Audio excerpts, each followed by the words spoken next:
उस रात जब अयोध्या नींद में डूबी थी, एक छोटा बालक चांद को देख रहा था। वो राम थे, पर उस चांदनी में उसकी आंखों की चमक वैसी न थी जैसी एक शिशु की होती है, बल्कि जैसे कोई बीता हुआ युग उसके भीतर से झांक रहा हो। उसी समय तहखाने में वो तीर अब जमीन से 2 इंच ऊपर हवा में तैर रहा था।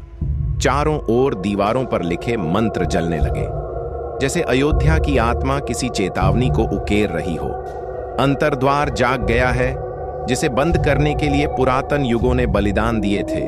अब वह द्वार फिर खुलने की ओर है और राम ही उस सीमा पर खड़े होंगे। पर उन्हें अब जानना होगा कि वह केवल पुत्र नहीं, उत्तर हैं। राजा दशरथ को बुलाया गया। राजमहल के अंदर एक गुप्त सभा में ऋषियों ने कहा, राजन, अयोध्या में एक द्वार है जो शापित है। उसके खुलने का संकेत राम के जन्म से ही जुड़ा है। दशरथ चौंकते हुए, राम? लेकिन वह तो केवल एक बालक है। ऋषि गंभीर स्वर में, वही उसकी सबसे बड़ी शक्ति है और सबसे बड़ा रहस्य भी। रानी सुमित्रा को एक स्वप्न आता है।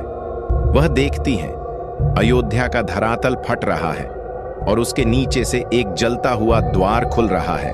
उस द्वार में राम खड़े हैं और कोई परछाई उन्हें अपनी ओर खींच रही है।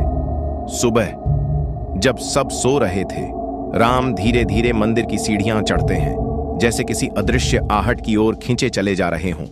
और उनके सामने एक साधु खड़ा है जो कहता है, राम, द्वार तुम्हें पुकार रहा है, क्या तुम उत्तर देने को तैयार हो?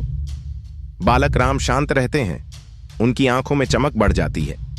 भाग 4 में जानिए अंतर्द्वार क्या है और राम क्यों उसके लिए चुने गए। कहीं यह द्वार रावण से भी पहले के किसी अंधकार से जुड़ा तो नहीं?